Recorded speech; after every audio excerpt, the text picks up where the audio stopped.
Hello Dreamers, welcome to the first video of my brand new series, Storytime. I'll be bringing up topics in gaming that I feel aren't as talked about. In this multi-part video, I'll be exploring the character development of Mr. Cole Phelps. He is the protagonist of the game LA Noire. In my opinion, Cole is a person who strives for justice and glory.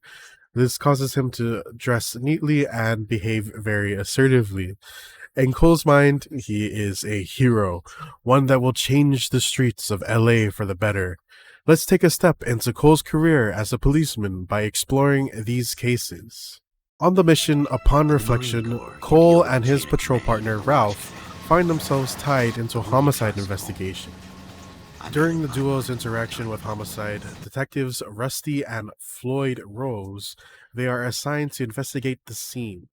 The detectives were clear when they said to just collect any evidence and send it to R&I. These two characters seem very jaded, like they've seen too much working on the homicide desk. They mask their feelings with dark humor. This is shown briefly during the two duos' interaction. Cole manages to find an overlooked clue. The pistol used to murder the victim was tossed on the roof above. He managed to find it by looking at the light refraction from the weapon's steel and it being reflected onto a window. Once he climbed up the drain pipe and retrieved the weapon, he informed his partner and they traced the serial numbers at a local gun store. I sold it. You know, this piece will stop a rhino. These babies are only available special order. Here's my Smith & Wesson order book. You mind if I take a look? Be my guest. This is about something bad, right? They find out that it's owned by a man named Errol Schroeder. We're in luck. Errol Schroeder, 203 South Glass Street. Ordered the gun in February 46. Cole convinces his partner to keep pursuing the case and visit the man's apartment. His partner agrees, saying, "In for a penny, in for a pound." Once there, they brawl with the man. Ralph gets knocked down and Cole finishes the fight. That was a very bad... While investigating the apartment after defeating the man, they find an agenda in his sock drawer. Inside are listed names with numbers next to them. In the book, the homicide detective Floyd Rose's name is listed inside. Anxious, Ralph demands Cole to stop chasing the case and call it into Central. Cole listens and does what is asked. We can come out of this all bright and shiny with a commendation, or stick our schlongs in a hornet's nest. Call it in, partner, and leave the book where you found it. Officer Phelps, badge 1247, requesting. The fact that Cole listened to anything Ralph had to say here is amazing character growth. Cole is a veteran from the war. Being a very young man, he was callous and vengeful. At this point in his life, Cole has the same level of emotions as a wet spoon. For example, in the mission, we start to explore the surface of Cole's past through a newspaper cutscene. It's one of those cool ways that the game explores optional cutscenes. They just hide it like Easter eggs, and when you find the newspaper, you can watch the cutscene. We discover that he was an officer during World War II. He and his company were to be deployed into Okinawa. They just had to survive boot camp. It wasn't going to be easy, because officer training meant that they had to become battle strategists, field tacticians in charge of their own groups of soldiers. Cole became very book smart, but didn't hold the heart of a leader. He refused to acknowledge anything his fellow soldiers stated without it being backed by pure logic. In any good story, there's a counter character. Say there's a extremely angry character and the writers balance it by pairing them with a very relaxed one. If Cole is the extreme in this case, his counter is a man named Jack Kelso.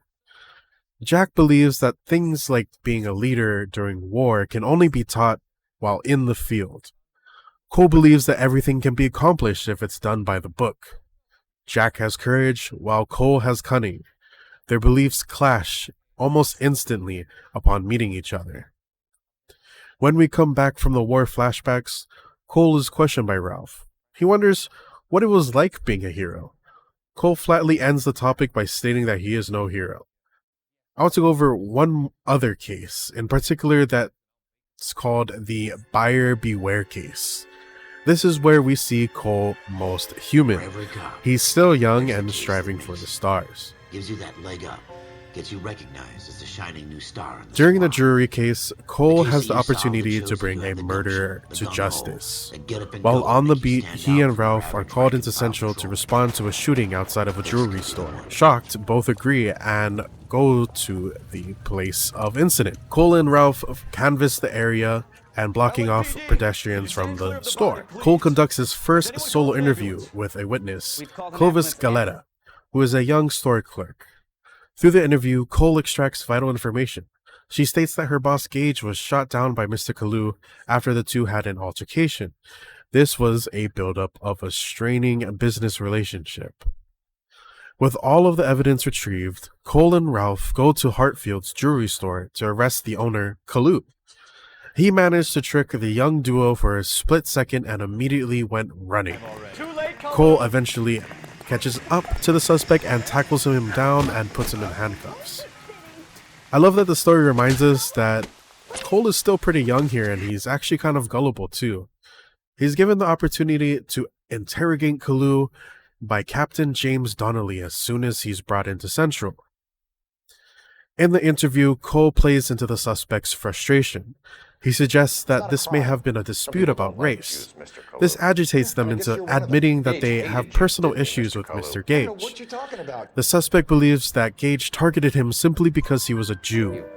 In this moment of weakness, Cole pushes the suspect to admit to killing Gage. You sit there and you call me those names, you goddamn goy butt snatcher. You and that stup Gage. Why did you do it, Mr. Kalu? Gage. He's in the Chamber of Commerce. He's in with all those momsers. He blocked every proposal I ever put forward. Kike this and kike that. He's been trying to ruin my business for years. Edgar Kalu, I'm charging you with the first-degree murder of Everett Gage. I respect your beliefs and your right to hold them. I hope for your sake the jury can commute to murder in the second After the degree. culprit admits to the murder, Cole is welcomed to grand praise from his boss. Then let me have a word with the chief of police, young Phelps. The department needs heroes. A shining, honest face the public can admire. I applaud a man with your talent for unwavering justice. Back to your duties for now, boyo. But here's a piece of advice. Get yourself 2 suits, get them pressed. He tells Cole to get 2 suits and to get them pressed. He's finally off the beat and can work as a detective. Stars in his eyes, he returns home to tell his family the good news. Thanks for joining in. I hope you enjoyed this first part of this Storytime series. I talked about Cole's first experiences during his time as a patrolman, as well as Cole's evolution and character, and his time as an officer in World War II. We left on his rise to glory as a policeman. So all I have left to say is to keep on dreaming. And I also have some socials. Follow me on X, Twitter. It's at HAVYDREMER. Once again, that's HVYDREMER. I try my best to respond to DMs. Otherwise, it's a great place to get updates on my content. Thank you for your continued support, or if you're new, thank you for your support today. Have a great week ahead, and take care, everyone.